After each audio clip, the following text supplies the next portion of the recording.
Ilmu Budaya, perkenalkan nama saya Vira dengan NPM 2411348 dari kelas 1 BUMI. Pada kesempatan kali ini saya akan menjelaskan mengenai proyek ujian akhir semester saya, yaitu proyek sosial keagamaan. Dan permasalahan yang saya ambil adalah diskriminasi minoritas. Nah, sebelum memulai, saya ingin mengucapkan terima kasih kepada Bapak Langlang Lambaila selaku dosen pembimbing dan juga pihak-pihak lain yang telah membantu saya dalam menyelesaikan tugas ini. Baik, alasan saya mengambil permasalahan ini karena dari dulu hingga sekarang masalah sosial diskriminasi masih saja terjadi. Nah, diskriminasi ini sering dihadapi oleh kaum-kaum minoritas dan perlakuan diskriminatif cenderung berdasarkan karakteristik seseorang seperti ras, agama, jenis kelamin, dan juga orientasi seksual. Oleh karena itu, masalah diskriminasi merupakan hal penting yang perlu kita bahas. Nah, dalam kurun waktu beberapa tahun ini, aksi diskriminasi terus meningkat dan telah menyebabkan banyak sekali kasus dari besar hingga kecil di Indonesia dan di seluruh penjuru dunia. Jadi, apa itu diskriminasi? Diskriminasi dapat terjadi ketika seseorang tidak dapat menikmati hak asasi manusia ataupun hak hukum lainnya atas dasar yang sama dengan orang lain. Dan diskriminasi cenderung dilakukan oleh kelompok mayoritas terhadap kelompok minoritas.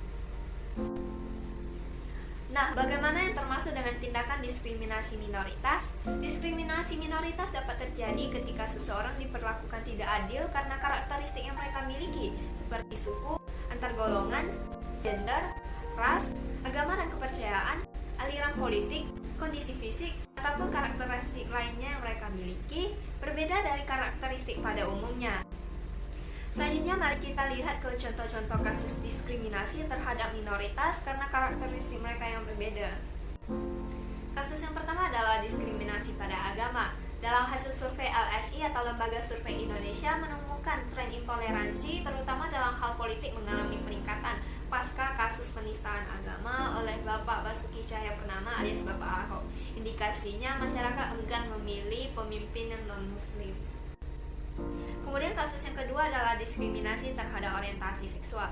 Pada bulan Oktober tahun 2019, Menteri Etika dan Integritas Uganda mengumumkan bahwa pemerintah akan memberlakukan hukuman mati untuk tindakan seksual sesama jenis yang disepakati.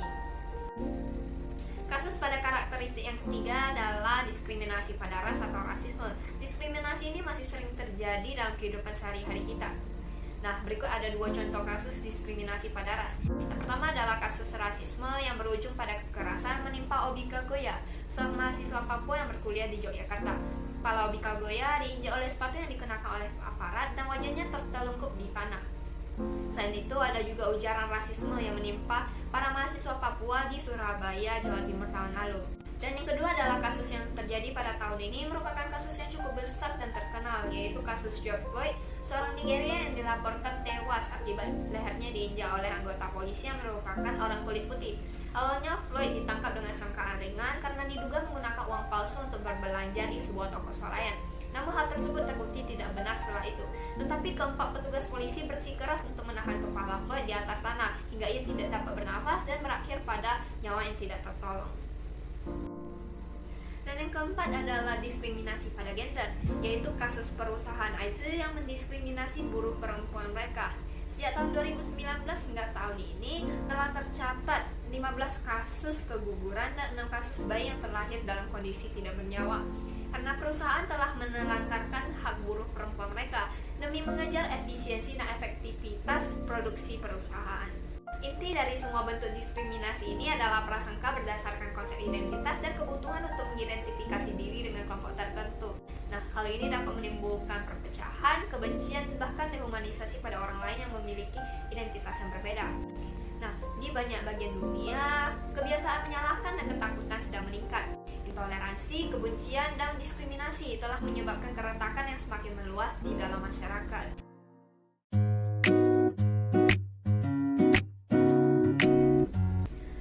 Diskriminasi telah melukai korban secara internal maupun eksternal.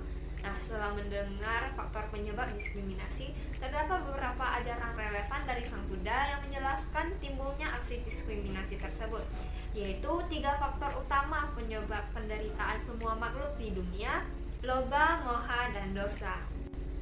Loba atau keserakahan, sikap manusia yang menginginkan kelompoknya sendiri menguasai seluruh aspek kehidupan, mencerminkan sifat keserakahan.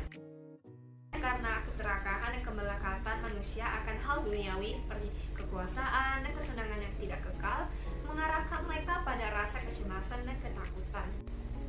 Moha atau kebodohan batin, sikap manusia yang menganggap seluruh hal adalah kekal, tidak ingin berbagi, egois, menunjukkan sifat kebodohan batin.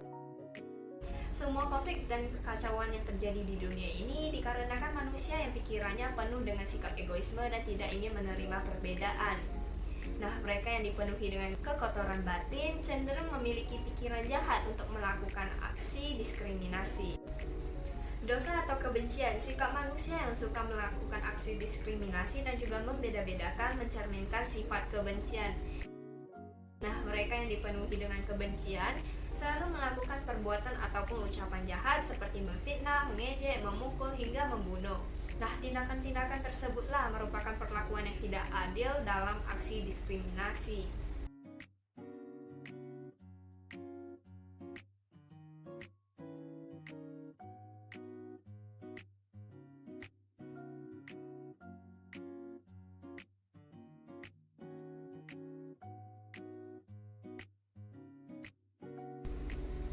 Dalam Anguttara Nikaya 5 ayat ke-161, Sang Buddha menjelaskan bahwa ada 5 hal yang dapat kita lakukan untuk menghilangkan kebencian.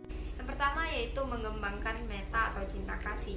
Kita perlu menumbuhkan cinta kasih tanpa pamrih kepada siapapun untuk melenyapkan intoleransi dan juga kebencian. Dan yang kedua adalah mengembangkan sifat karuna atau belas kasihan atau welas asih. Nah, dengan mengembangkan sifat karuna, kita tidak akan pernah melukai orang lain dan melihat orang lain menderita. Dan yang ketiga adalah dengan mengembangkan UPK atau keseimbangan batin. Apabila kita memiliki keseimbangan batin, kita tidak akan memperlakukan orang lain secara tidak adil dan membeda-bedakan orang lain yang dapat memicu perpecahan. Keempat adalah berusaha melupakan kebencian itu atau asati amanasikara. Nah, tanpa ada kebencian, maka semua tindakan jahat pun tidak akan terjadi. Dan yang terakhir adalah merenungkan kepemilikan karma masing-masing atau tanggung jawab karma masing-masing. Nah, yang disebut dengan kama sakata. Berat ringannya perbuatan kita sendiri akan berakibat balik ke diri kita sendiri lagi. Nah, semua tindakan kita akan mempengaruhi jalan hidup kita dan perilaku kita. Itulah aturan main hukum karma.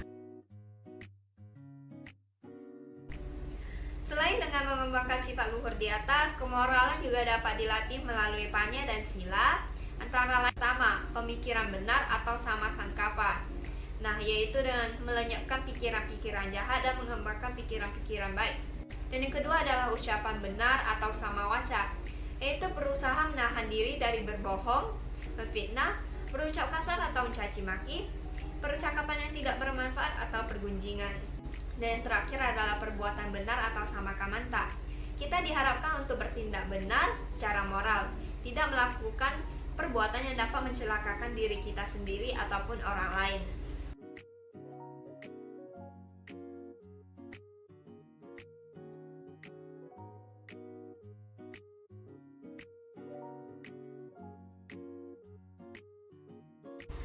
Praktik diskriminasi ini masih saja terjadi di seluruh dunia termasuk daerah sekitar kita.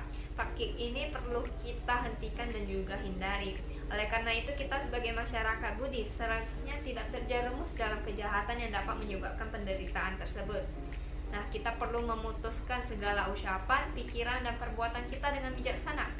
Selain itu kita juga perlu memiliki kesadaran, kepercayaan, dan pengertian damai yang kuat agar tidak terjerumus dalam permasalahan seperti diskriminasi ini. Sekian video proyek ujian akhir semester dari saya. Apabila ada kesalahan dalam pengucapan ataupun informasi yang telah disampaikan, mohon dimaafkan. Terima kasih atas perhatiannya. Salam bahagia dari saya. Namo Buddhaya.